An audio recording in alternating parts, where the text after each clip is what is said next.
15 वर्षीय नाबालिग नराधामाने अक्षरशः स्वतःच्या सख्ख्या भावाच्या बायकोवरती बलात्कार केला. त्याच्यानंतर तिला मारून टाकलं मित्रांनो. मित्रांनो, ती गर्भवती होती. 6 महिन्याची ती गर्भवती होती आणि तिच्यावरती त्याने बलात्कार केला व तिला मारून टाकलं. सुरुवातीला तर पहिलं मोठ्या भावाला त्याने मारून टाकलं. त्याच्यानंतर त्याच्या पत्नीला त्याने मारून टाकलं, जी 6 महिन्याची गर्भवती होती. मित्रांनो, काय घटना घडलेली आहे गुजरातमध्ये याच्याबद्दल आपण बोलणार आहोत. माझं नाव आहे विकास. खरं बोलतो मध्ये तुमचं स्वागत आहे. मित्रांनो, 16 ऑक्टोबरच्या दरम्यान ही घटना घडली आणि मित्रांनो, ही जी घटना आहे ती शुक्रवारी बाहेर आली. कारण मित्रांनो, एवढे दिवस मुलीचे आई-वडील तिच्या मुलीला फोन करत होते, तिला लागत नव्हता. तिच्या घरच्यांना काळजी निर्माण झाली, की माझी मुलगी फोन का उचलत नाहीये, माझे जावई का फोन उचलत नाहीये, काय रे यांच्यासोबत घडलं असेल. मित्रांनो, मुलीचे आई-वडील जे असतात ते वारंवार फोन करून काळजी घेत असतात, विचारत असतात, की माझी मुलगी सुखी आहे का? त्याचप्रमाणे यांनी देखील फोन केला. परंतु मित्रांनो, याच्यामध्ये ज्या गोष्टी झाल्या होत्या त्या अत्यंत डेंजरस घडल्या होत्या.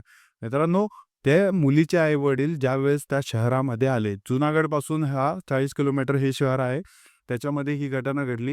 मित्रांनो, तिथे गेल्यावरती पहिल्यांदा त्यांना विचारण्यात आलं, की आमची मुलगी कुठे आहे? तर त्यांनी त्या दिवशी त्यांना सांगितलं, की तुमची मुलगी अपघातामध्ये ठार झालेली आहे. जावई आणि मुलगी अपघातामध्ये वारलेले आहेत.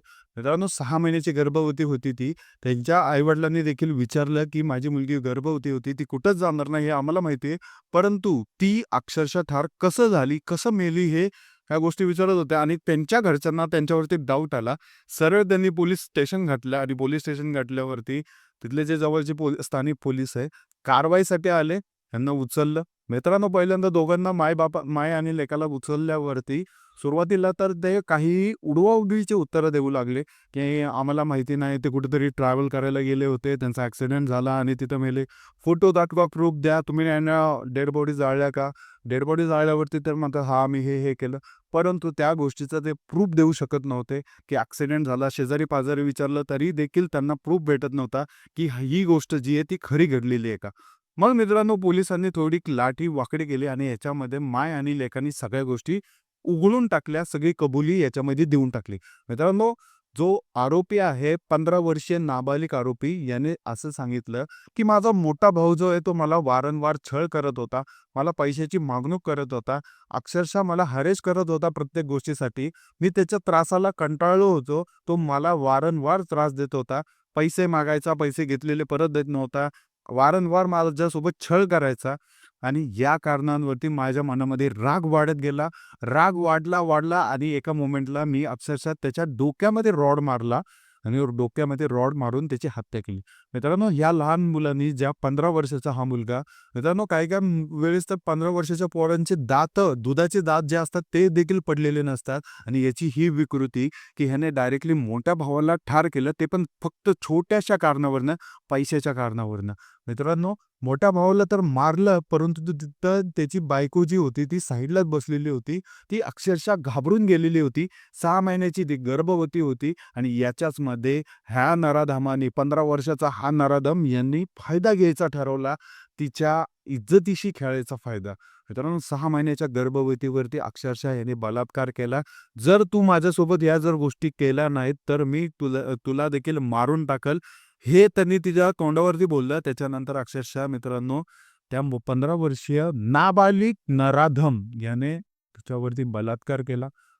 मित्रांनो, बलात्कार केल्यावरती तरी देखील तिला त्यांनी जिवंत सोडलं नाही. त्याने एकच गोष्ट बोलली, की "तू जर आता जिवंत राहिली तर पूर्ण जगाला जाऊन सांगशील, तुला मरणंच काफीर आहे." आणि त्यामुळं त्याला मारून टाकलं. मित्रांनो, मोठ्या भावाला मारलं. त्याच्यानंतर गर्भवती त्याची जी बायको होती, त्याच्यावरती बलात्कार करून त्याला मारून टाकलं.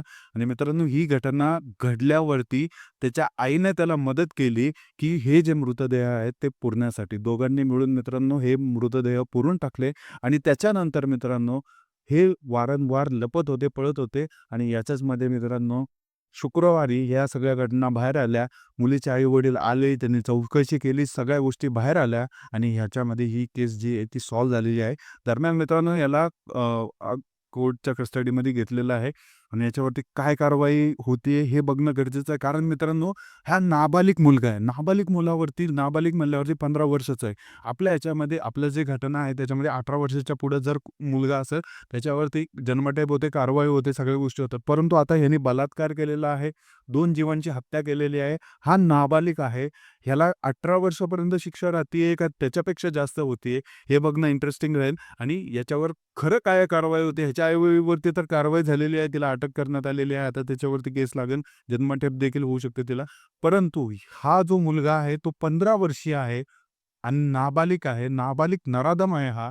याची विकृती एवढी खालवलेली होती, की त्याने स्वतःचे जे सख्खा भाऊ आहे, त्याची बायको आहे, त्याने नाते बघितले नाहीत, गोते बघितले नाहीत. अक्षरशः मित्रांनो बलात्कार केला, मारून टाकलं त्यांना. म्हणून मित्रांनो याच्यावर काय कारवाई होती, ही केस सॉल्व्ह झाल्यावरती आपल्याला काय समजतंय ह्याच्याबद्दल मी तुम्हाला पुढच्या व्हिडिओमध्ये सांगतो. तोपर्यंत मित्रांनो जय हिंद, जय महाराष्ट्र.